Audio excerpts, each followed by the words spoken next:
ഷഹലക്ക് എന്ത് സംഭവിച്ചു? ഷഹല വീട് വിട്ടു പോകാൻ കാരണം എന്താണ്? ഷഹലയുടെ കൂട്ടുകാരി പറയുന്ന വോയിസ് ക്ലിപ്പ് നിങ്ങളൊന്ന് കേട്ടു നോക്കൂ.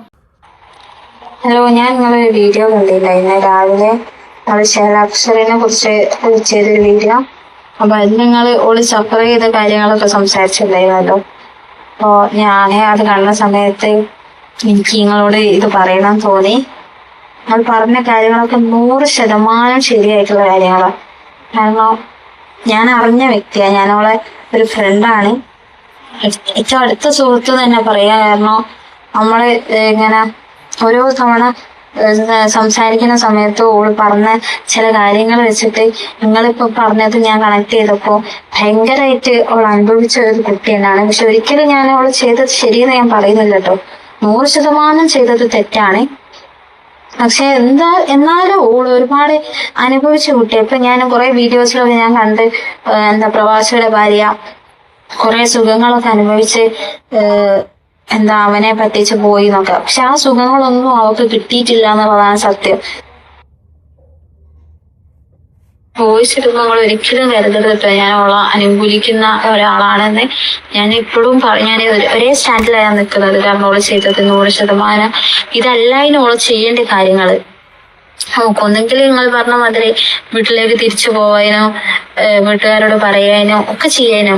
പക്ഷെ മുന്നൊരിക്കൽ എന്നോട് പറഞ്ഞ കാര്യങ്ങൾ വെച്ചിട്ട് അവൾ വീട്ടിൽ പറഞ്ഞ് പിന്നെ എല്ലാം പ്രയാസങ്ങളും മാറുന്നുള്ള രീതിയിൽ ഹസ്ബൻഡിന്റെ വീട്ടുകാർ പറഞ്ഞുകൊണ്ടാണ് അവള് തിരിച്ചു പോയത് എന്നുള്ളത് അവൾ എന്റെ അടുത്ത് പറഞ്ഞിട്ടുണ്ടായിരുന്നു.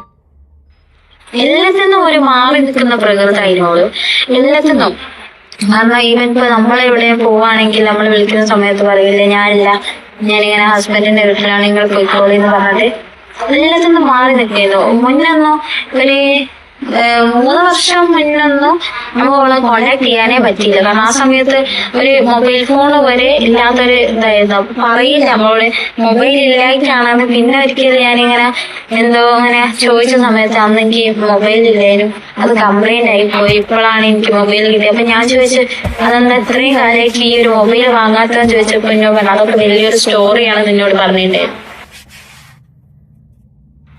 അതേപോലെ നിങ്ങളിപ്പോ ഇതില് ജിപേ വരെ ഇല്ല എന്നുള്ള പറഞ്ഞ കാര്യം, ഞാന് ഒരു ദിവസം ഒരു സ്കാനർ ഇന്ത്യയിൽ കിട്ടി പറഞ്ഞ ഇതൊന്ന് പേ ചെയ്യോ. അപ്പൊ ഞാൻ ചോദിച്ചു എനിക്ക് ഞാൻ എന്റെ ഇടാം. അപ്പൊ എല്ലാവരുടെ കയ്യിലും എപ്പോഴും ബാലൻസ് ഉണ്ടാവണമെന്നില്ലല്ലോ. അന്നപ്പോ ഞാൻ പറഞ്ഞു ഞാൻ എനിക്ക് ചെയ്യാൻ ഈ ചെയ്തോ, ഞാനിപ്പോ കുറച്ച് തിരക്കിലാന്ന് പറഞ്ഞ സമയത്ത് എന്നോട് പറഞ്ഞു അതെല്ലാം എനിക്ക് അക്കൗണ്ട് ഇല്ലാത്തോണ്ടാണ്, എന്റെ ഉണ്ടെങ്കിൽ ഈ ചെയ്യില്ലെങ്കിൽ ഞാന് വേറെ ആരെങ്കിലും കൊണ്ടുപോയി ഇടിയിപ്പിക്കാന്ന് പറഞ്ഞു. അപ്പൊ ഞാൻ പറഞ്ഞു പ്രശ്നമില്ല, ഞാൻ ചെയ്യാന്നുള്ള രീതിയിൽ ഞാൻ പറഞ്ഞ് ആ പൈസ ഞാൻ ചെയ്തും കൊടുത്തു. അപ്പോ ഞാൻ ചോദിച്ചു അതെന്താ എനിക്ക് ജിപേ ഇല്ല എന്നുള്ളത് ചോദിച്ച സമയത്ത് പറഞ്ഞില്ല, അത് ഞാനിതുവരെ അത് എടുത്തിട്ടില്ല എന്ന് പറഞ്ഞു. അപ്പൊ ഞാൻ ഓർത്തു ചിലർക്കൊന്നും താല്പര്യം ഉണ്ടാവില്ല എന്നുള്ള രീതിയിൽ ഞാൻ പിന്നെ അതിനെ കുറിച്ചൊന്നും ചോദിച്ചില്ല. അവളറിയുന്ന ഒരാളോട് ചോദിച്ചു അവളുടെ ലൈഫ് എങ്ങനെയാണെന്ന്. ഒരു കല്യാണ വീട്ടിൽ കണ്ട സമയത്ത് ഞാൻ ചോദിച്ച സമയത്ത് എല്ലാവരും പറഞ്ഞു പാവം കുട്ടിയാണ്, നല്ലൊരു കുടുംബിനിയാന്നുള്ള രീതിയിൽ എന്നോട് പറഞ്ഞിട്ടുണ്ടായിരുന്നു. അപ്പൊ ഞാൻ ചിന്തിച്ചു പിന്നെന്തായിരിക്കും ഇവള് മറക്കുന്ന കാര്യങ്ങൾ എന്ന് ഞാൻ ആലോചിച്ച് ഒരു ദിവസം ഞാൻ ഫോൺ ചെയ്യുന്ന സമയത്ത് ഞാൻ അവളോട് ചോദിച്ചാ പറഞ്ഞു ഇവിടെ ഉമ്മക്ക് ചെറിയ ഒരു ആരോഗ്യ പ്രശ്നമുണ്ട്, അപ്പൊ അത് ഞാന് നോക്കണം. പിന്നെ ഹസ്ബൻഡ് ഇവിടെ നാട്ടില് ജോലിയാണ്, പിന്നെ വീടിന്റെ പണി നടന്നുകൊണ്ടിരിക്കാണ്. അപ്പൊ ഞാനിപ്പോ മുന്നിൽ പഴയ കല്യാണം കഴിച്ച വീട്ടില് ബാക്കൊക്കെ പൊളിച്ച രീതിയിലാണ്. ഞാനിപ്പോ മുന്നിൽ ഒരു ഷീറ്റ് ഇട്ടിട്ട് അവിടാണ് ഞാൻ നിൽക്കാറ്. അപ്പോ അങ്ങനെ കുറെ കാര്യങ്ങൾ എന്നോട് ഷെയർ ചെയ്തിട്ടുണ്ടായിരുന്നു.